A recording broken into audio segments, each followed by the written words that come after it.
So, yeah, started now. So, yeah, so they want to be like God, and the actual real God, they want to make him their slave, their servant to carry out their desires. You can get rid of all my enemies, and God, you can make me and my family live forever, and we're going to live happily ever after on the earth and everything. So that means they're trying to turn God into their servant, and they're taking God's position. So it's very rare to actually find someone that genuinely wants to serve God. And the Prabhupada explained that's the meaning of the Hare Krishna Maha Mantra. O Hare, energy of the Lord, O Krishna, O Lord, please engage me in your service. Please engage me in your service. And it reminds me, Prabhupada said that he only ever asked one question to his spiritual master. How can I serve you? Beautiful, huh? Fully surrendered, not wanting anything from the Guru, just wanting to give. Just wanting to give. That's what a devotee thinks, that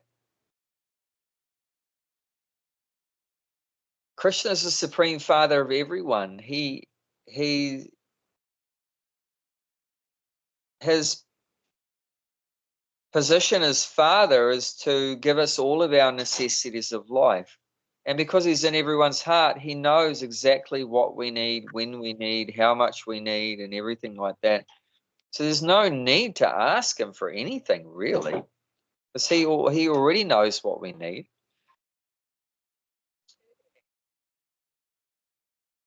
So a devotee thinks, well, he's giving me everything, the food that I eat, the air that I breathe, the sunlight that I'm enjoying, the water that I drink, the body that I have, he's giving me friends, he's giving me family, he's given me a house, he's given me money, he's given me a job, he's given me intelligence, he's given me everything. So now at that point, the devotee thinks, well, he's given me everything. Now, what can I do for you? That's gratitude, right? If someone's giving you a lot of things, naturally you should think, if you're a normal kind of person, well, it's giving me so much, and what can I do for them? What can I do for him? So there should be some gratitude that we're receiving continuously so much from the Lord, and he's maintaining us and protecting us and guiding us and giving everything. Matter and spirit, everything's coming from him. Now, what can I do for him? And that's when bhakti, that's when the devotional service begins, when we develop this feeling of gratitude that I want to do some service for the Lord, and not ask him for things. There's no need to ask. He knows what we need. Would anyone like to say anything about that? Yeah, clear. Okay, let's read the Sanskrit for this step 2.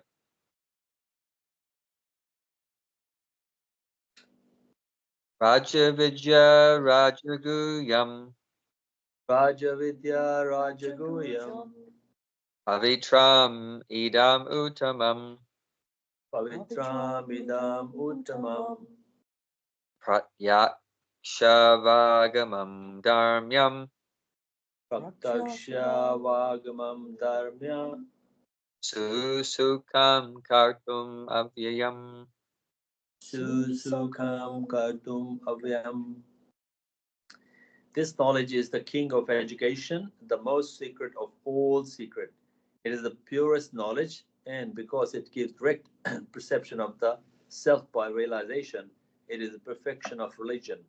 It is everlasting, and it is joyfully performed. As Prabhupada said, this movement is simply chanting, dancing, and feasting. So joyful process, Actually, we've started having the walkers come past our property, and it goes from the top of the North Island to the bottom of the South Island. We're on the boundary of that trail called the Tiararoa Trail. And they've started coming in for a meal, for prasadam, some of them. and some camping. And one of them mentioned to me last night that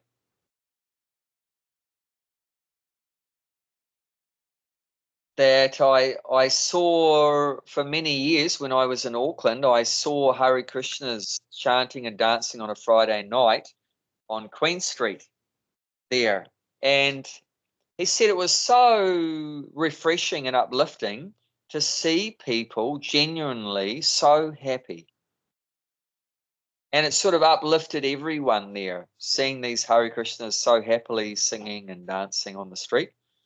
And he still remembered that after like 30 years. After 30 years. And I said it's still going on every Friday night. They still chant and dance there on Queen Street. And he mentioned that he went many times to the restaurant there, the Hare Krishna restaurant there, and he had the food there, and he said it was so nice. And so that's the process, you know, chanting, dancing, and then feasting. And it's so joyful. And the devotees that are chanting and dancing, they're very happy and joyful. And people, even the people watching, become joyful, become uplifted like that. Such a wonderful process. And by this process, everyone participating is becoming spiritually advanced. And that's amazing that just by these simple 3 things, becoming very advanced spiritually. You don't have to renounce everything and go in the forest and practice detachment from everything in the world. You don't have to stand on your tippy toes or stand on your head and press your nose and do difficult things. You don't have to perform great sacrifices or do great austerities or give huge amounts of charities. So none of these things are required, just chanting, dancing, and feasting. And one can get all the benefits from all those other processes and more just by doing these simple 3 things, chanting, dancing, and feasting. And that was mentioned in the last verse of the 8th chapter. We can just look at that. Last verse of the 8th chapter, 28. Gail, do you want to read that one? The translation. The translation. A person who accepts the path of devotional service is not bereft of the results derived from studying the Vedas, performing sacrifices, undergoing austerities, giving charity, or pursuing philosophical and fruitive activities. Simply by performing devotional service, he attains all these, and at the end he reaches the supreme eternal abode. So all these processes mentioned, from studying the Vedas onwards, these are all processes meant to elevate us spiritually. But it's saying just by doing devotional service, you get the results of all of those other processes, and at the end you go back home, back to Godhead. So you don't miss out on anything just by following the process of devotional service. You get the benefits of every process, which are more difficult processes, just by following this simple path. It's so beautiful, so beautiful. Of course, behind this process of chanting, dancing, feasting, there's very profound, deep philosophy, as Gail knows, because she's read the Srimad Bhagavatam. So there's so much philosophy, and Bhagavad Gita and so many other books, Chaitanya Charitamrita. You know, Prabhupada's left 80 books, you know, so there's a great deal of philosophy behind the chanting, behind the dancing, behind the feasting, like that. Some people accuse that Hare Krishnas are like sentimentalists, just very emotional people. Because usually, right, people that sing and dance just tend to be very emotional kind of people. Thanks for joining us. Welcome, Gita. Hey, Krishna. Hey, I've had Skype issues. I don't know what happened. So yeah, but I made it in eventually. great.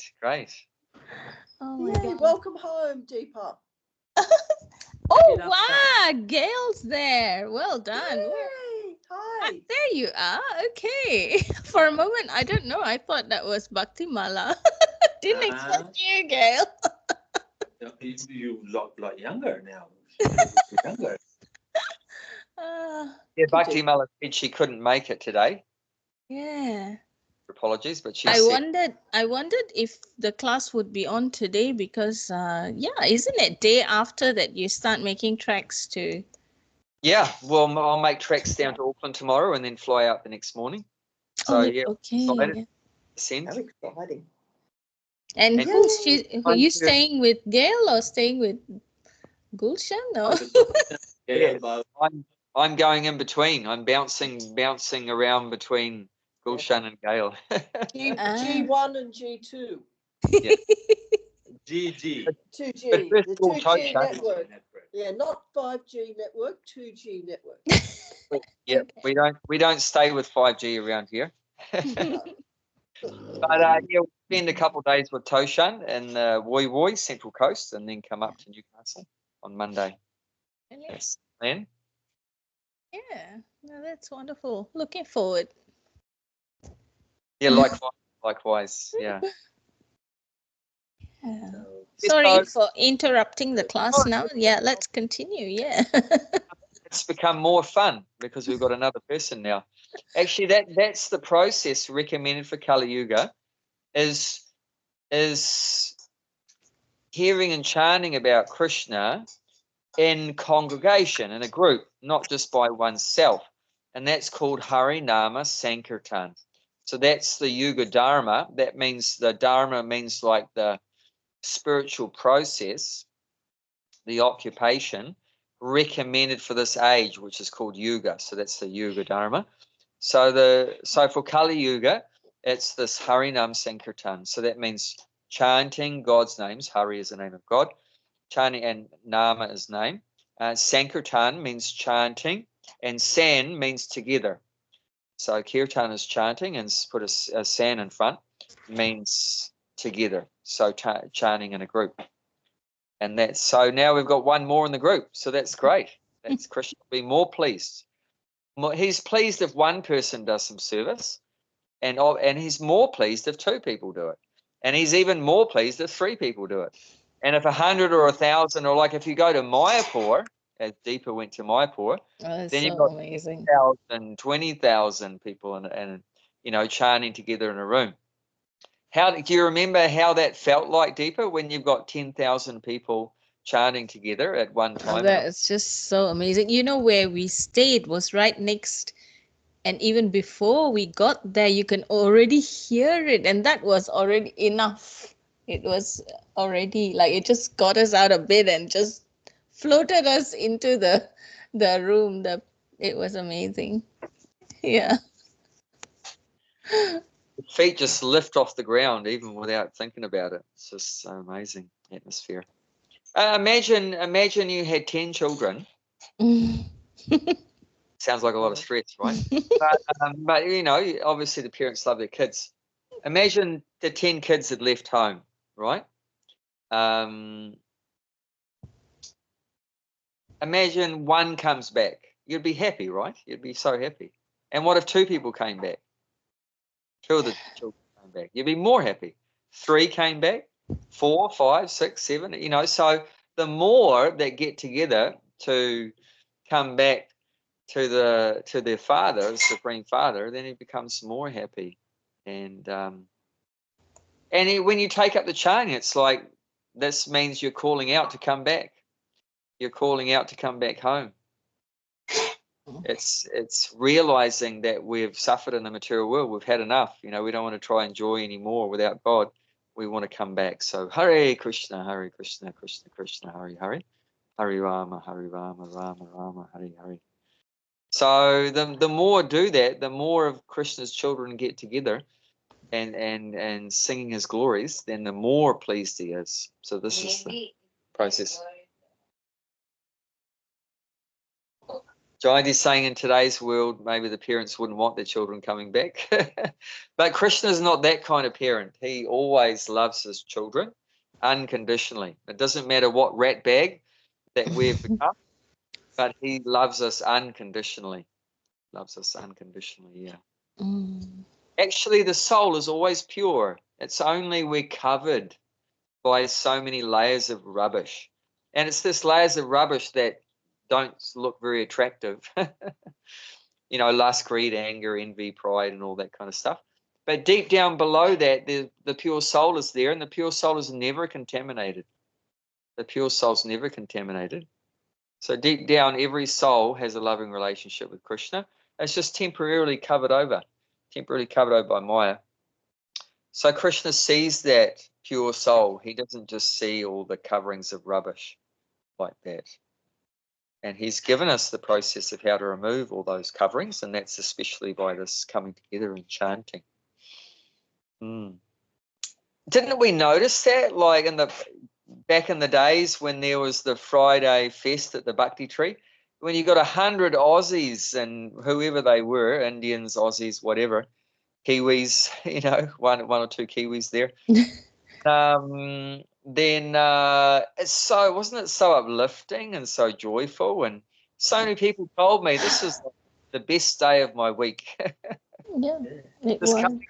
Singing Hare Krishna and then having a feast afterwards like that. It was so joyful and it was so uplifting. You know, that means Krishna's happy. Why do we feel so good? Because Krishna's feeling good. He's happy. Good. Like a dream. Krishna's happy, and then automatically we become happy. That's the process. We don't have to try to be happy ourselves.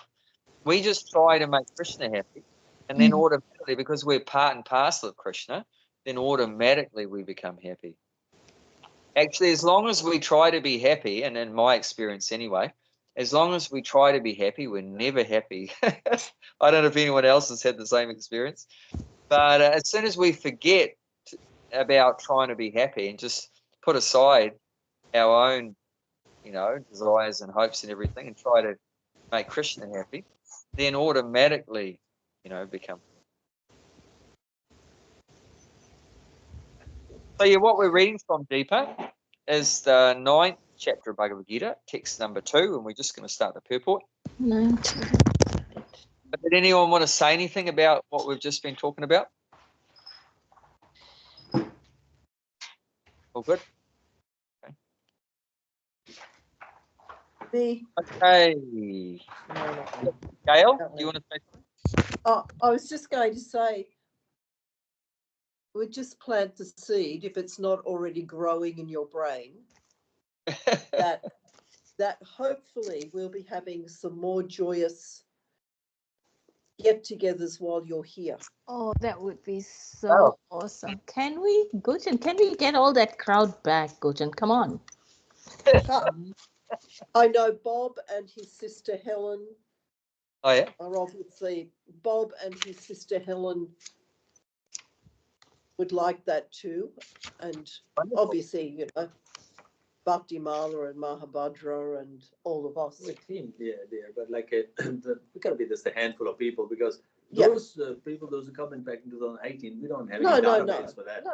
But just all of us getting Yeah, together, and hopefully you will be able to teach us some more wonderful things, philosophies. Whatever we have, we're happy to share that. We're happy to share whatever is giving to us. And That's already a germinated seed, right? It's growing already. Yeah. We won't. but no Much need to organise a Friday fest at the Bhakti Tree, because, well, I mean, I'm thinking that because I don't want to put more burden on Brett and whoever else is there. No. Yeah. So, but we can get together, whoever wants to get together. Yeah, just whoever wants to get together, you can get together. Yeah. We don't have to make some big formal thing. And it's too late notice anyway. And yeah, we don't want to put added burden on anyone. But yeah, let's get together. Whoever wants to get together, it'd be great to get together again. Okay. So, Deepa, would you like to start the purport? Have you got the page? 9.2, yeah. 9.2. This chapter. This chapter of Bhagavad Gita is called The King of Education, because it is the essence of all doctrines and philosophies explained before. Among the principal philosophers in India are Gautama, Kanada, Kapila, Yajnakalya, Sandhya, and Vaishvanara. And finally, there is Vyasadeva, the author of the Vedanta Sutra. So there is no dearth of knowledge in the field of philosophy or transcendental knowledge.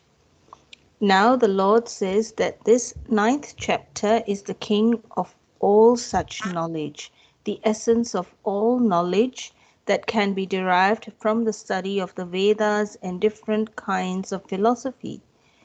It is the most confidential because confidential or transcendental knowledge. It is the most. Hang on. Did I skip?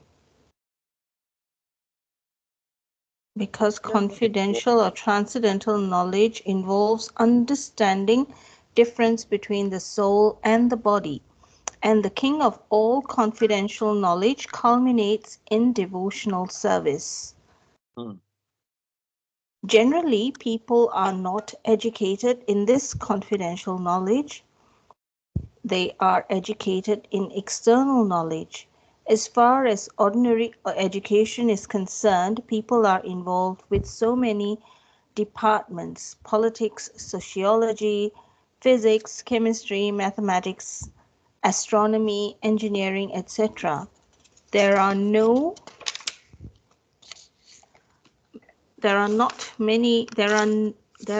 so many departments of knowledge all over the world and many huge universities, but there is unfortunately no university or educational institution where the science of the spirit soul is instructed. Yet the soul is the most important part of the body.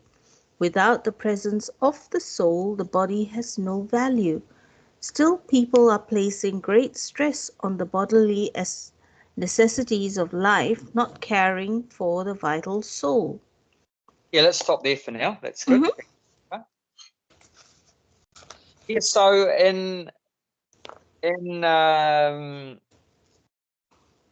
within Vedic culture, there's six main philosophies, and Prabhupada points out the names of the philosophers in charge of propagating those philosophies. However, this knowledge of the Bhagavad Gita is the essence of all of those six philosophies, the essence of all of it. and and within the Bhagavad Gita, this 9th chapter is like the essence of the Bhagavad Gita. So the Bhagavad Gita is giving us like the essence of all those philosophies, and then the 9th chapter is like the essence of the essence, like that. It's very high level knowledge. And Prabhupada explains that confidential knowledge is knowing the difference between the body and the soul. So having that understanding that we're not the body, that we're a spirit soul, that's confidential knowledge. But the most confidential knowledge, or he's saying here the king of all confidential knowledge, culminates in devotional service. So just knowing that you're a spirit soul is not the end of knowledge, and that's what most people, if they're lucky, they might get a little glimmer of that understanding that they're not the body, that they're a spirit soul. But that's not the end of the story. Okay, say that I know I'm a spirit soul, but what does a soul do? Hardly anyone would be able to give any answer about what does a soul do.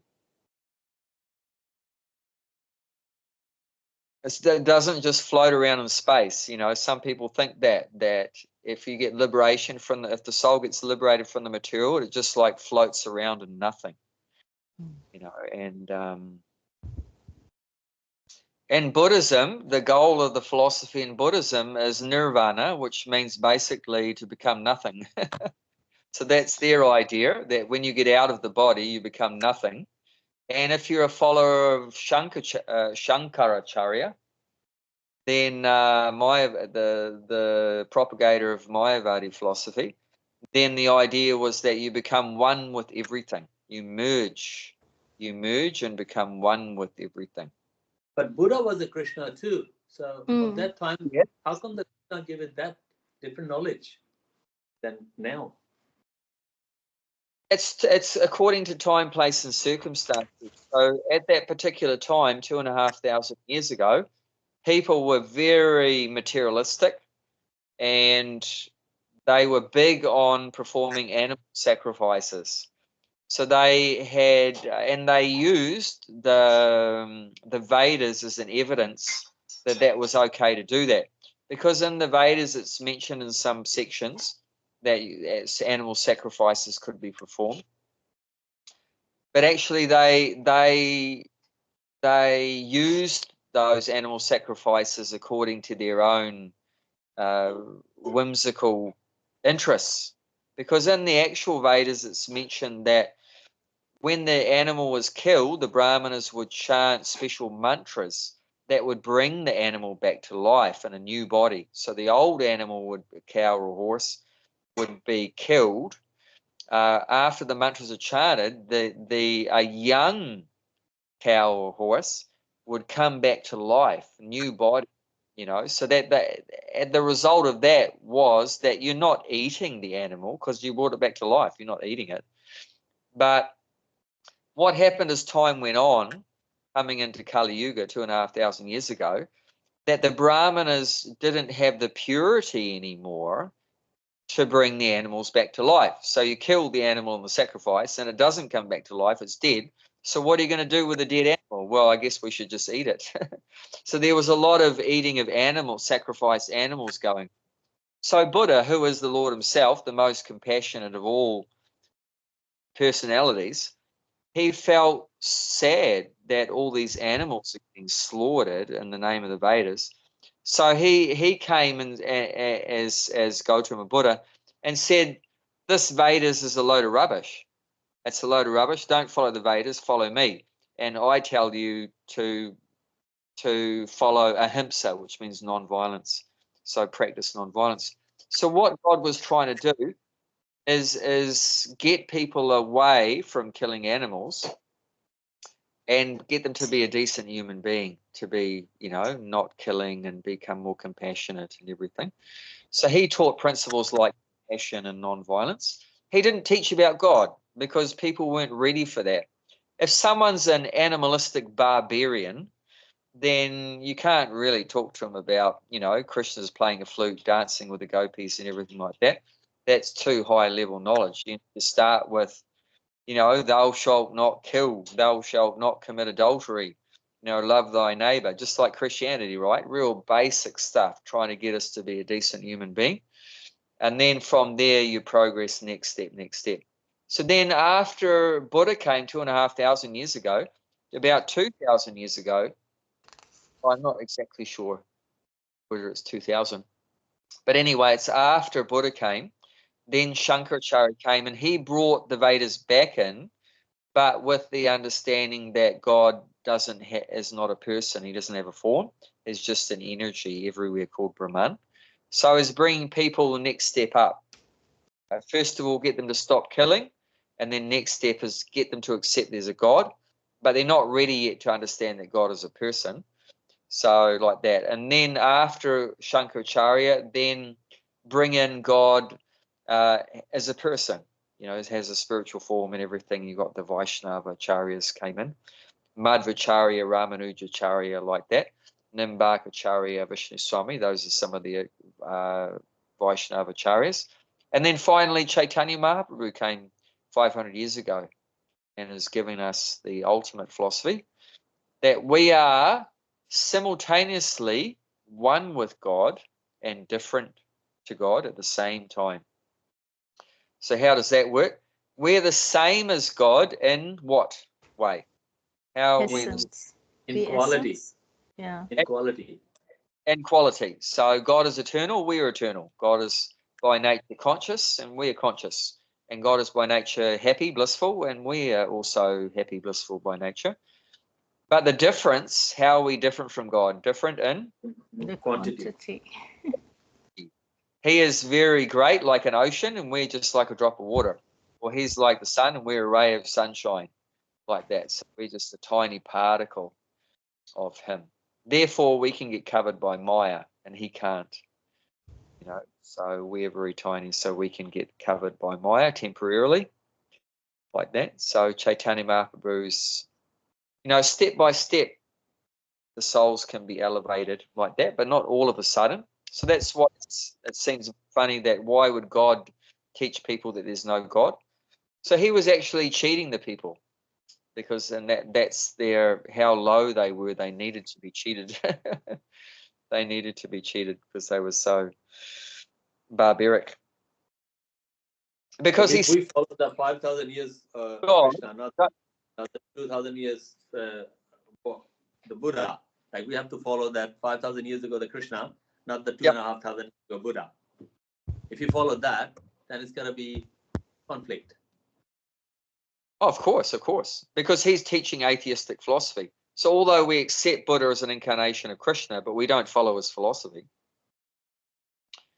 We don't follow his philosophy, but we understand there was a reason why he taught that philosophy at that time, and that's bring people to a higher level from a very low. We just follow Chaitanya Mahaprabhu. It was 500 years ago. Chaitanya Mahaprabhu's philosophy. Recommendation is you follow the most recent teacher. You should follow the most recent teacher, and like that. So actually, there's no need, you know, to follow Buddhism now or anything like that. That was for back in that time. But we should follow now in Kali Yuga. People should follow Chaitanya Mahaprabhu.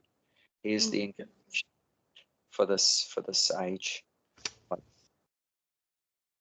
So, there was one thing I was going to say, but it slipped my mind. So that's all right. Buddha. Yeah. Oh, yeah. That's what I was going to say about cheating the people. So he said, "There's no God, but you follow what I say. You know, you can worship." And so people worshipped Buddha, right? So they're actually worshiping God. So that's what I mean. He's cheated them. He's saying there's no God. You just worship me, but he's God. So actually, the Buddhists are actually worshiping God. So in that way, they make progress by having faith in Buddha. And well, indirectly, Krishna says the same thing. That Krishna said no God, but Krishna is a God. Krishna is Swayam Bhagavan. No, Krishna didn't say that. Chaitanya Mahaprabhu said. Well, he said, "I'm not." Chaitanya Mahaprabhu didn't say he was God. But he was God. He was God, but he didn't say that he's God. But he acted like a devotee of God, because he's teaching us. As a devotee. He's teaching us how to be a devotee. So by his example, God is teaching us by his example how to be a devotee of God. And there's also a reason why Chaitanya Mahaprabhu didn't go around telling everyone that he's God. Do you know why that is? Because he comes in the in the Gopi Bhav, and serving to Lord Jagannath, and he doesn't come incarnation like he doesn't come as a Narasimha Dev or any Varaha or anything. So that's why he doesn't want to tell that. He come in the Gopi Bhav. Yeah, that's all true. He's in the mood of the coward girls, the gopis. But he wanted to show how to worship God, or how he wanted to demonstrate as a devotee. Is that why he didn't say that he was God? Yeah. But then the question is, why did he choose to teach us by example how to be a devotee, rather than present himself as God and tell everyone to surrender to me and worship me and serve me? Because that time, circumstances, and the position and all that, based on that, he decided, in then Kali Yuga, that should be the way. So he wants us to have free choice. Yeah, I mean, even if he says, "Hey, I'm God, and I want you to surrender," still you have a choice. But why wouldn't he present that in Kali Yuga, that that I'm God, and I recommend you surrender to me and serve me? What is it in Kali Yuga? Us Kali Yuga people, we know, because we are Kali Yuga people. Do we like being told what to do? No. No. We're very rebellious. I mean, Kiwis are great examples of that. We're very independent-minded people. We don't like, someone bossing us around and telling us what to do. So, but we do get inspired, isn't it? In Kali Yuga, we do get inspired if someone's doing something very nice, if someone's very happy. Like I said, this Kiwi guy, he was so inspired when he saw This Kiwi guy is you. No. I was talking about a Kiwi guy came here to have prasadam last night.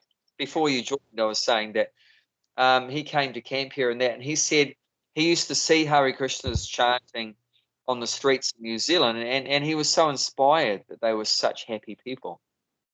So we get attracted to that, if someone's doing something, very wonderful example and, giving good results and everything, we get attracted to that and we want to follow that example. But we don't get attracted to someone bossing us around and telling us to do something, that puts us off. So Chaitanya Mahaprabhu, understanding the current situation in Kali Yuga, is not coming as God and ordering people to do something. No, but he's just, showing us the beautiful, exalted, blissful life of a devotee, that's always in ecstasy and bliss and so happy and everything. And it's attracting. It's attracting so many people in Kali Yuga. And Prabhupada is representing that same presentation as Chaitanya Mahaprabhu, just chanting, dancing, and feasting, being a great example of a devotee, and it's attracting some Leadership by example. Yeah, and there's a Sanskrit word called acharya. Acharya is like teacher, but it means teaching by example. Very important. Teach by example. Like if you're going to tell someone to stop smoking cigarettes, what's the first thing you can do? You got to stop You have yourself. to stop with yourself. Stop smoking. If you're smoking and you tell someone else to stop smoking, it's probably not going to be very effective. They'll say, read in between the lines. Mm. No, but then when somebody, for instance, smoking thing, they don't stop because they give you all examples of all those who smoked and they were all fine.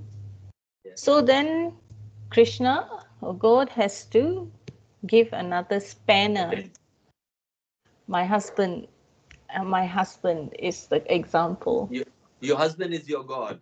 Is the example because he didn't listen at all, told, and then when he had like back against the wall, he stopped on the same day he was told. Okay. Yeah. C, that's what we call it, the big C. So sometimes Krishna intervenes if you don't know how to. All the time. Oh, totally. Yeah. I mean, if you're not smart enough to figure it out yourself, so he has to intervene and give you something bigger. Yeah. That's the tough love, right? That's what we call tough love. Krishna says, I'm the intelligence. In your brain, wherever the intelligence, that's Krishna. Krishna's mentioned that in the Bhagavad Gita, I am the intelligence. So if you think your decision, forget it. No. And this second paragraph that Deepa read is talking about education, right? This verse, so the Bhagavad Gita is the topmost education, and then Prabhupada talks about modern education, and he lists out some of the things we get educated in: politics, sociology, physics, chemistry, mathematics, etc., like that. So, and he mentions it's all about the body. Many huge universities. But unfortunately, there's no university, educational institution, where the science of the spirit soul is instructed. Yet the soul is the most important part of the body. Without the presence of the soul, the body has no value. So how can we say that? How can Prabhupada say that? Without the presence of the soul, the body has no value. So all our education is all for the body. But here, Prabhupada's saying, without the soul, the body has no value. So why is that? If someone questioned that, what would you say? How can you say that without the soul, the body has no value? Because the body's then what we call dead. Yeah, exactly. And it's discarded. It's cremated or it's buried or, yeah, it's finished. So even if you were the richest person on the planet, I think now Bill Gates has been taken over by Elon Musk or whatever. So even if Elon Musk dropped down dead tomorrow, what would you do with his? What would be done with his body? Cremated, buried. Immediately, it would be either buried or burnt. So it has no value. No one's going to be, attached to that body. But now the soul is in his body. He's worshipped and idolized and whatever, and respected or whatever. But so it's actually the soul is the real value. So Which you can't see. My middle grandchild did it again the other day. We were walking along the road. She just turned 7 last weekend. And I said, do you still want to go to university and be a scientist? She said, maybe still. And I said, well, science hasn't answered all the questions yet for us in life. And she said straight away, that's right. Like, what happens to us after we die? wow. I guess who's been rubbing off on her, hey? Yeah, but it's every time. This is what she comes up with all the time. And I thought, oh, right, okay.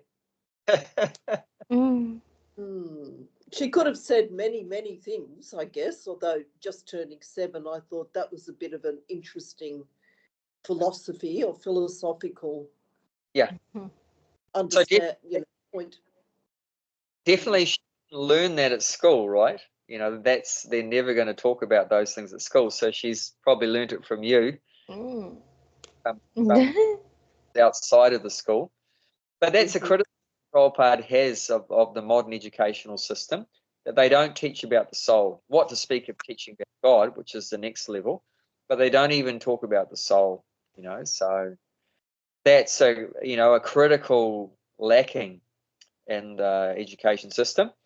And Prabhupada actually compared the modern educational system to a slaughterhouse. So how could you compare modern education to a slaughterhouse? Where's the similarities? Doesn't seem like there's much similarities if you look at it just superficially, but definitely there is. Otherwise, Prabhupada wouldn't say that. So what is Prabhupada making him think that there's a similarity between modern education and a slaughterhouse? So what? And if you go into the modern education, in what way are you getting slaughtered? What's getting slaughtered? Because obviously kills the soul. Well, you can't kill the soul, but I mean, yeah. Well, you don't have a sense of reason, do you? You are learning what they are telling you to learn, so that you can become what they want you to be when you finish. Just like when we kill an animal, we turn it into something we can eat. Yeah. Part of the system. Yeah. Well, what's actually getting killed when you get modern education is killing your inquisitiveness in spiritual subjects, killing your any kind of little bit of relationship you have with God is like putting that fire out. I'll give you a real life example. My daughter has been educated about 3 years more than my son, and she's much further away from Krishna consciousness than my son. Now, she's always got A's in nearly every subject all the way through school. Got two what do you call it? Sponsorships, not sponsorships. scholarships. 2 scholarships into university, and but spiritually she's like super retarded. She's like super, you know, and Retarded. No.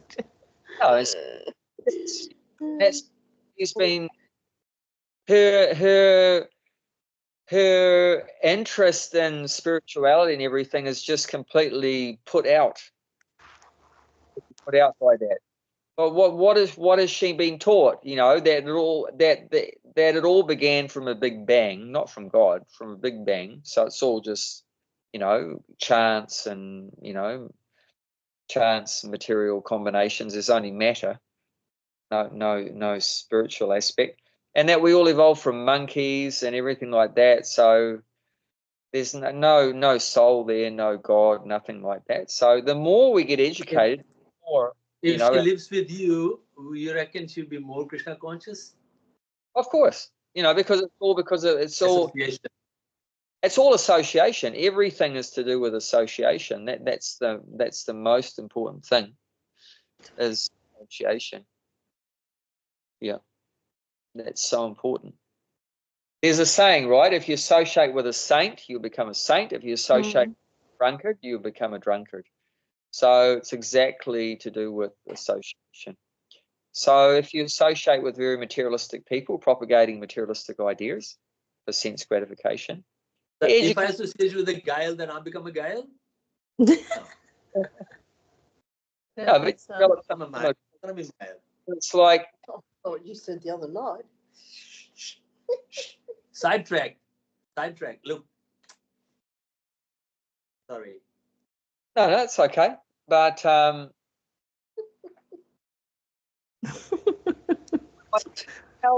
is our attraction for Krishna coming about? What is causing us? Why us several people here have become attracted to Krishna a little bit through doing what?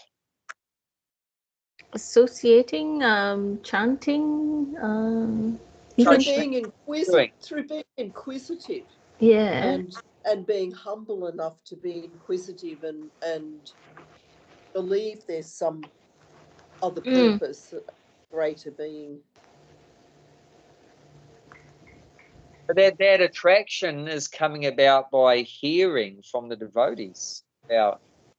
And then that inquisitiveness is rising.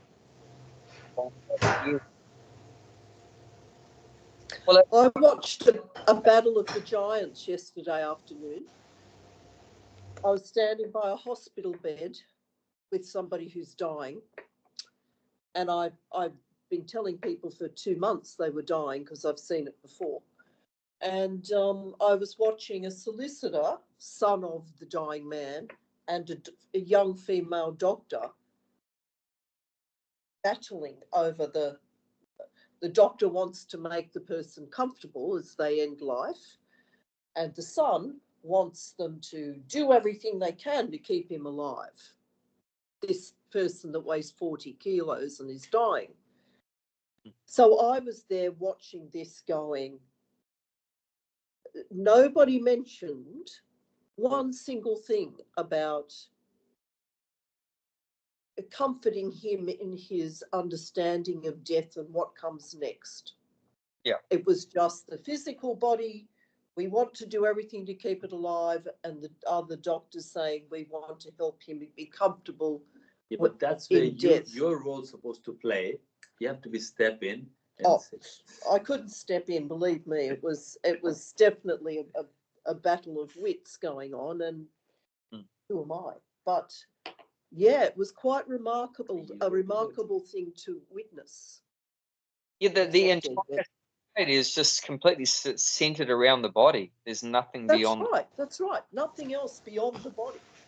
People get offended when recently in an exchange, and I was saying the only thing confirmed at birth is death. What happens in between is fill in the blanks. We don't know, but when you're born, you're gonna die. Yeah. And they got so mad at me. And what authority are you saying that? talk about that. And my God, they jumped on my throat. And This I is said, truth, and they don't get scared Yeah. from the truth. Yeah. Yeah. And my time will come, because I talk to him about Krishna every Friday for 8 years. And, you know, we do the chant every morning when I go into his house, and, you know, all I do, he listens. But yeah, there wasn't time for that last night, because, but both these people were battling over his body. Yes. Yeah. Others- So we can see how, like, spiritually retarded people are. But it's like, if someone identified themselves as a car, what would you think about them? You know, if the driver. Yeah, we'll take it to the mental hospital. Yeah, exactly. It's like completely dumb. But that's exactly what we're doing. We're a driver, but we think we're the vehicle. We think we're the car. You know, so that's, or if it's like you identify yourself with the clothes that you wear. I'm a Levi's jeans, or I'm a, you know, undies. shoes or whatever. It's completely ridiculous. But it's exactly the same with us identifying with the body. I mean, in the 11th canto, Srimad Bhagavatam says, someone that identifies themselves as this body made of 3 elements. So the 3 elements is 5. Kapha, Vata, and Pitta. So earth, fire, and air. So if someone identifies with this body made of 3 elements, they are no better than a cow or an ass and a donkey. They're no cow or donkey. Just so ignorant, completely ignorant. Because we're not the body, you know, but we're identifying ourselves with this body. It's like saying, oh, who are you? Oh, I'm a Toyota, I'm a Mitsubishi, I'm a Ford. No, that's just the vehicle that we have, you know. But that's the situation. That's how powerful Maya is. If you want to know how powerful Maya is, this is what Maya is doing, making us misidentify with the material body that we're inside. And we completely forget our true identification, our true self. That's powerful. Maya has put us in this such deep illusion that we forget our real self and falsely identify with this temporary body. And part of the illusion also, as Deepa was alluding to, part of the illusion is that we think the body's not going to die.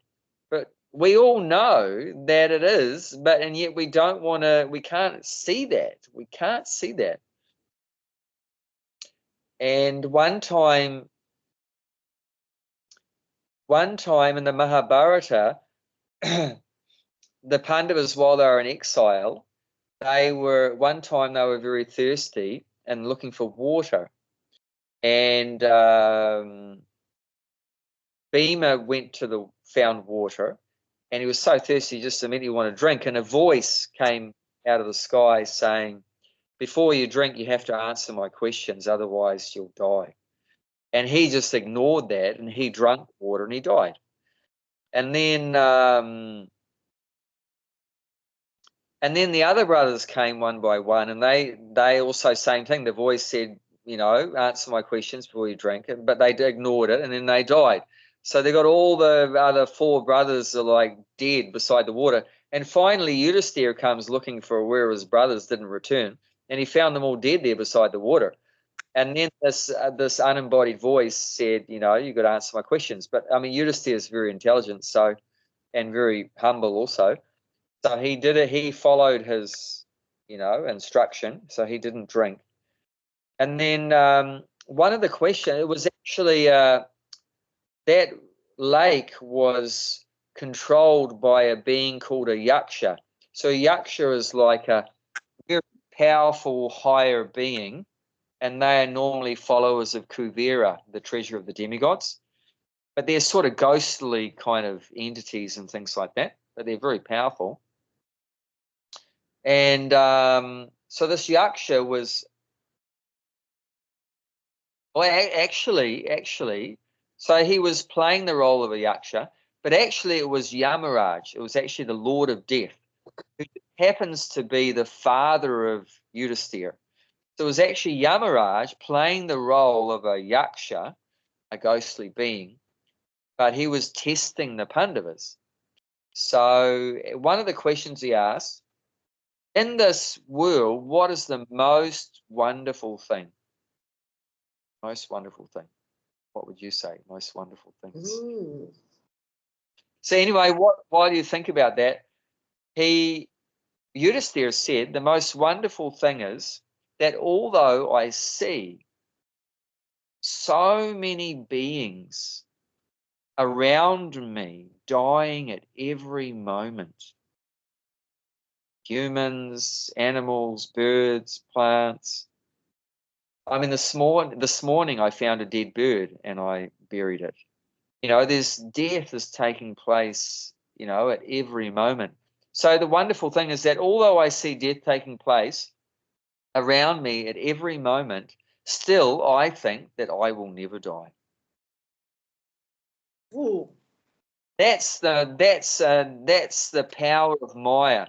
That you're seeing it, you're actually experiencing something every day, but you're actually your mind or your belief is completely still contradicting to what you're actually experiencing or seeing.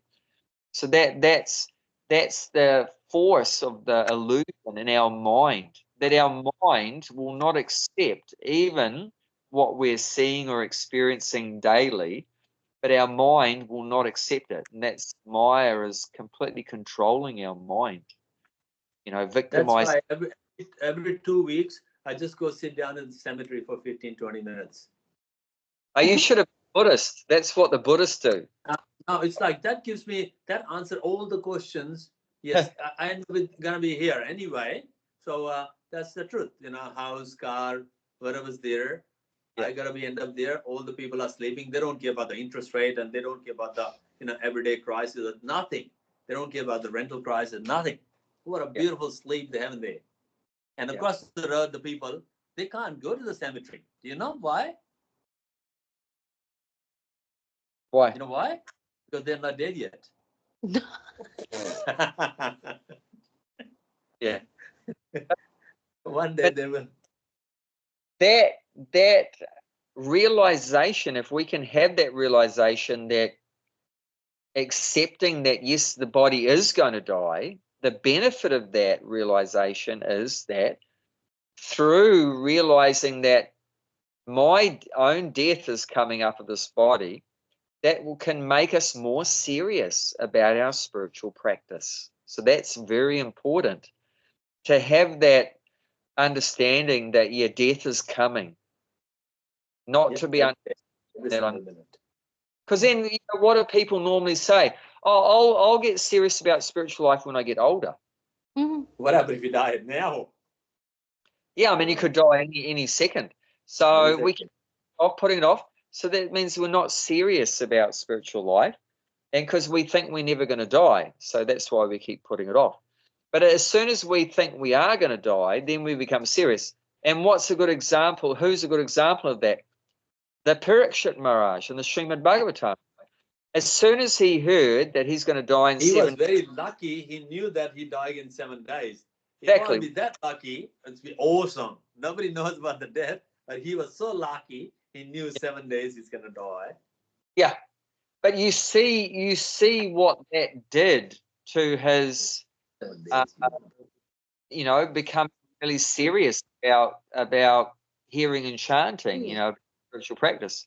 He dropped everything. As soon as he realized that, my death is coming, he dropped his kingdom and his family and everything, and then he just focused completely on his spiritual practice. So that understanding is helpful. Understanding is very helpful, like that. So we just read the Bhagavatam every day because we can die anytime. Yeah, we should take every day like our last day. Yeah, ways. Deepa, did you write a will? Mm-hmm. That's good. You've I got didn't do nothing. it. Oh, come on. You Well, got a 2 beautiful son, 1 joint husband, and a beautiful Taj Mahal, the house you're living in there. And then, and list is going on. You're the luckiest woman on the planet. You got a Tunisian king in your home. Oh, a Yeah. Tunisian king. That's a Yes. good one. And he Don't let just him get, hear that. 30 years ago, he just got mad in Malaysia when you look at that too. You just walk into the school and he said, "That's it. My life ends here. That's it." I'm just wondering how Gulshan can become more serious, because he's always just around. He's the court jester. Well, life has to go. What's the point to make it more serious? One day, time to go. Whether you're serious or not serious, isn't it? So it's okay. The God, you know what? Krishna given everyone's a basic nature. So he give you a basic nature, give me or give a guy a basic nature. And if we are going against the nature, we're going against Krishna. So Good. I cannot go against Krishna. No way. Karan was so powerful man, but he lost because he was standing against Krishna. So no way you can turn the back on the Krishna. Krishna give me a nature. I'm happy. I'm thankful, and I live like a joker. Yeah, you have to make sure you engage that nature in Krishna's service, not Yes. my service. Just Yes, you're absolutely. joking.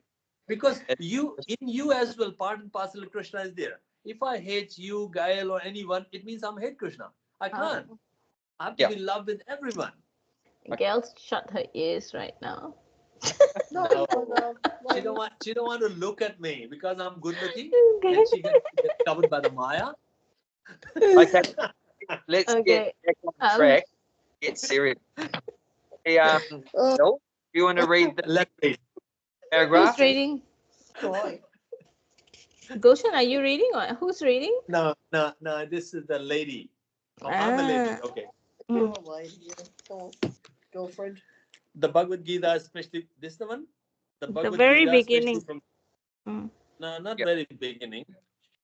You reach this vital soul. That's the last word. You say that. before you death. Yeah.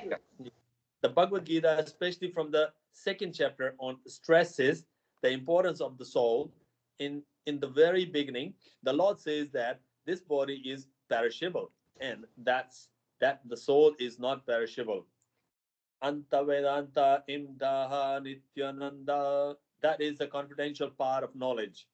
Simply knowing that the spirit soul is different from this body, and that its nature is immutable, indestructible, and eternal.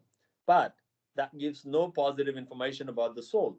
Sometimes people are under the impression that the soul is different from the body, and that when the body is finished or one is liberated from this body, the soul remain in a valid void and become impersonal. But actually, that is not the fact. How can the soul, which is so active within this body, be inactive after being liberated from this body? It is always active. If it is not eternal, then it's eternally active, and its activities in spiritual kingdom are the most confidential part of spiritual knowledge. These activities of the spirit soul are therefore indicated here are constituting the king of all knowledge, the most confidential part of all knowledge. Clearly says Krishna. Yeah. So let's stop there. Thank you, Gulshan. Oh, Gail gonna read next, or you want me to read? Yes, Okay, but I stop. just want to make comments. Okay. Yeah. So what Prabhupada's saying here, that in the 2nd chapter it's mentioned about a lot of negative descriptions of what the soul is. So it's saying like it's indestructible, so it can't be killed. The soul can't be killed. Another place it says the soul is not changeable. It cannot be cut to pieces by any weapons. It cannot be drowned in water. It can't be withered by the wind. It can't be burnt by fire. So there's a lot of things saying the soul is not that. The soul's not this. it's not that, it's not this, it's not that. But that doesn't give you any positive information about what the soul actually is. So you know what the soul isn't, Mm. but you don't know what the soul is. So what Soul is the Prabhupada, part of Krishna.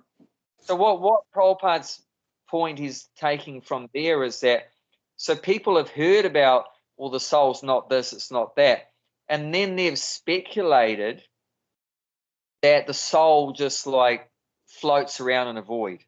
And then that you'll find most so-called spiritual people, there's very few people that have an interest in spiritual topics, but even amongst those very few people, 99.9% think that the soul is just floats around in space or in a void and doesn't have any form, doesn't have any activities and everything, because they've probably only heard some of these negative descriptions that the soul's not this, not that, but they don't actually know anything positive about what the soul is, that we're an eternal servant of Krishna who plays his flute in the spiritual world, and we can be a cowherd boy, a cowherd girl, and dance and play with Krishna and everything like that. So they haven't heard any of that positive information. So they just speculate that the soul is just some invincible energy that floats around in the sky or whatever like that. So Prabhupada's making the point that this information here in the Bhagavad Gita is going to give us this positive information about what the soul actually is, as an eternal servant of Krishna. As Prabhupada's saying near the end, if it is eternal, then it is eternally active, and the activities in the spiritual kingdom are the most confidential part of spiritual knowledge. So saying this is the highest knowledge, is to know about what the soul's activities are in the spiritual kingdom. This is the highest knowledge. And that's very rare. Hardly anyone. You tell me where can you go to find information about what the soul does in the spiritual world?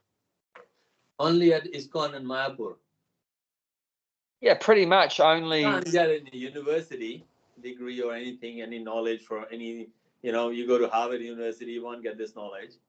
No. Only in the ISKCON or maybe the Bhagavad Gita class from the Abhay Charan Das. No, I mean, in the Vaishnav culture, you can get this information. So there's many Vaishnavas. I mean, ISKCON isn't the only Vaishnav organization.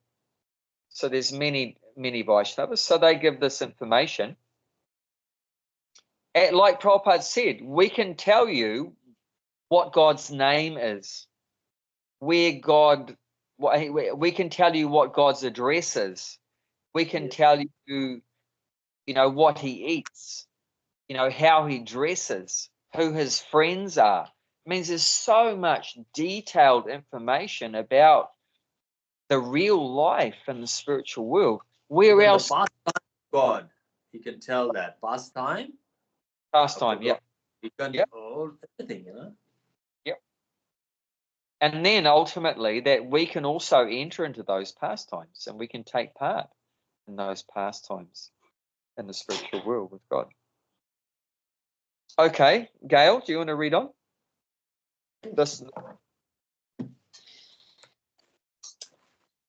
This knowledge is the purest form of all activities, as explained in the Vedic literature.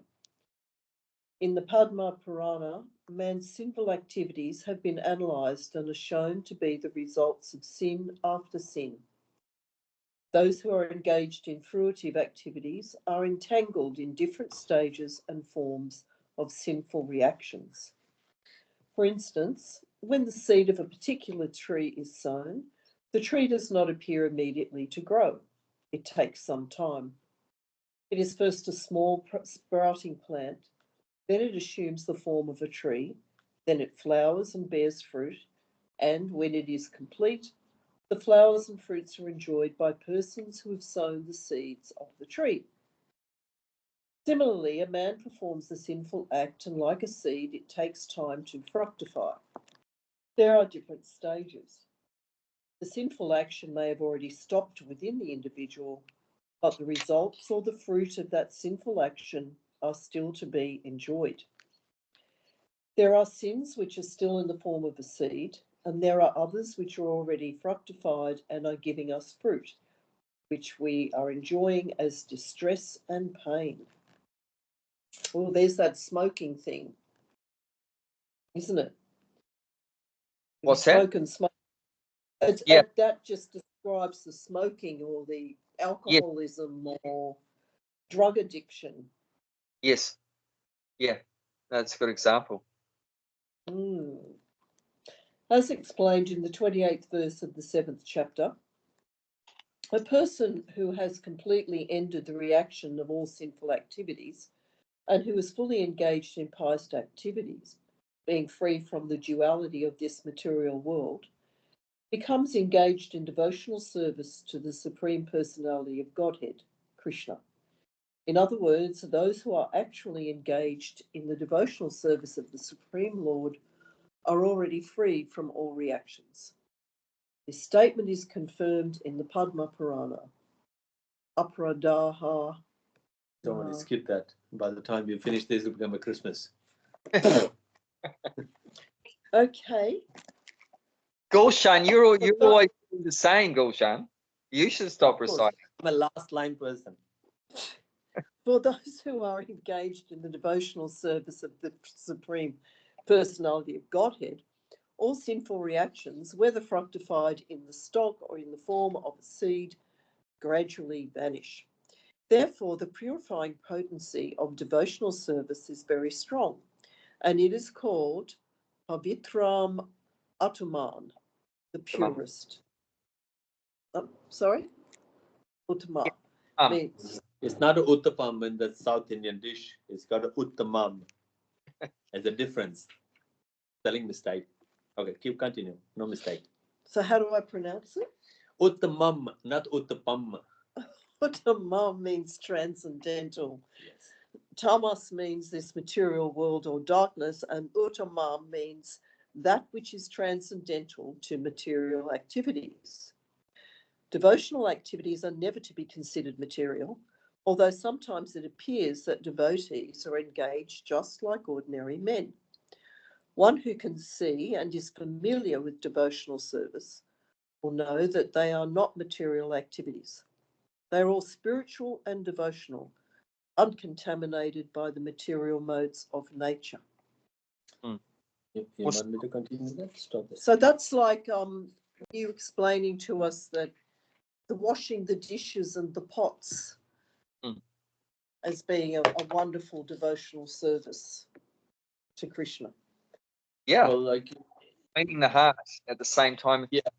The very first service I was given when I joined the Hare Krishnas about 30 years ago was to wash the pots after a feast. And the way the devotee explained it just blew my mind. He said, first thing he said was, these are not ordinary pots. These are God's pots. And I went, wow, God's pots.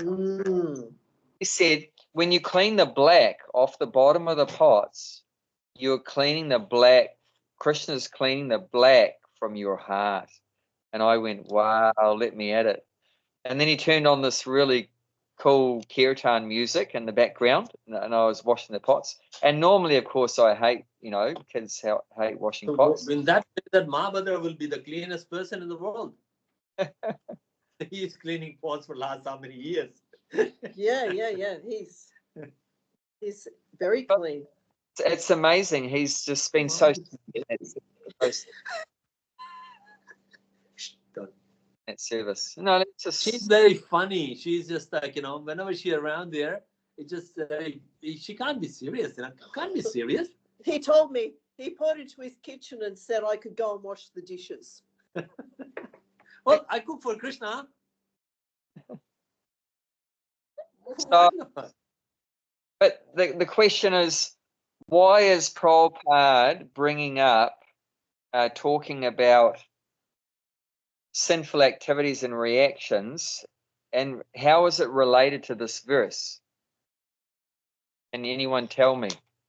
How is talking about sinful activities and reactions related to this verse? From what part of the translation is Prabhupada connecting this sinful actions and reactions to? Well, it's connected to the purest knowledge, because if we understand ourselves as servants of God, Yeah. Then, and we joyfully perform our duties to God, then it is really the most secret of all secrets. Yeah, but how is it that pavitram uttamam, pavitra means pure and uttamam means topmost, pure, it's the most pure, so it's the most pure knowledge. So how is it the most pure knowledge is connected with sinful activities and their reactions? The devotional service can counter all of that.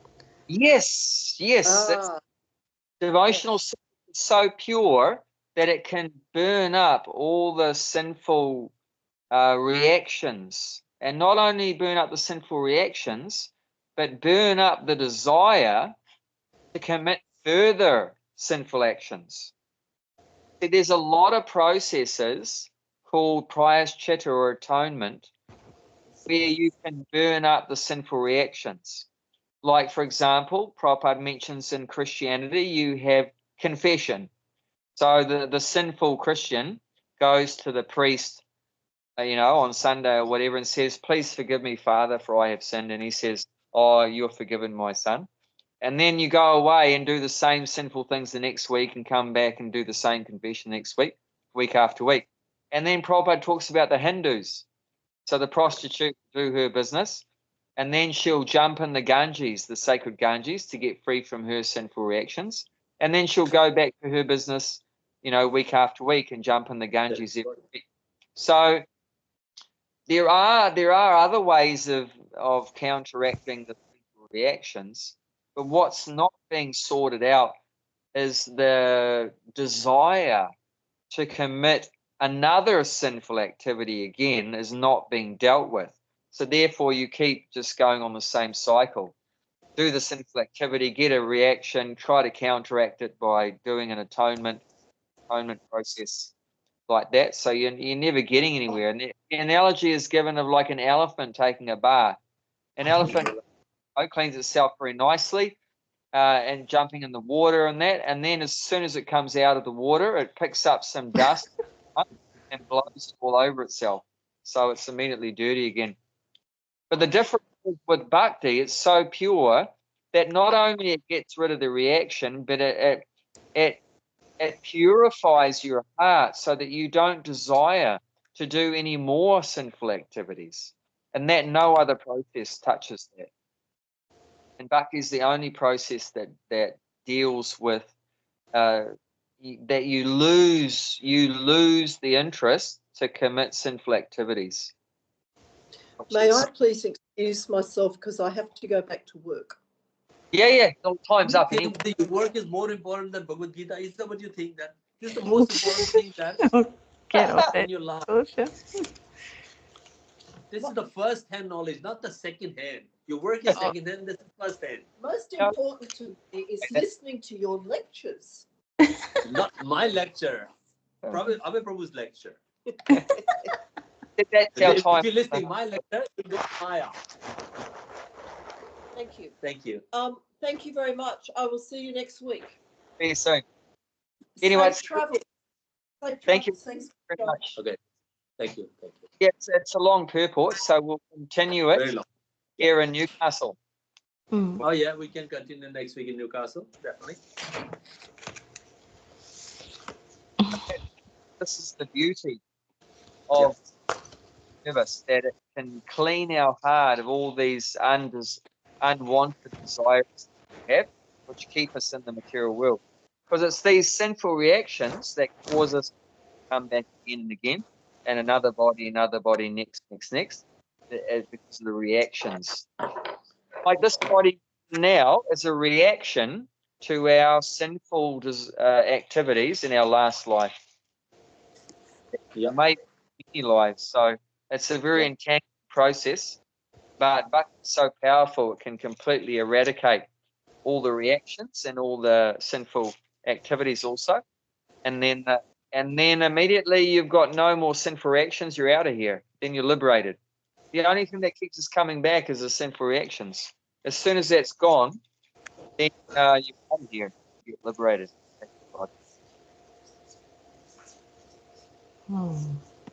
So thank you so much for coming. I'm very excited about coming and seeing you in the flesh and blood. Yeah.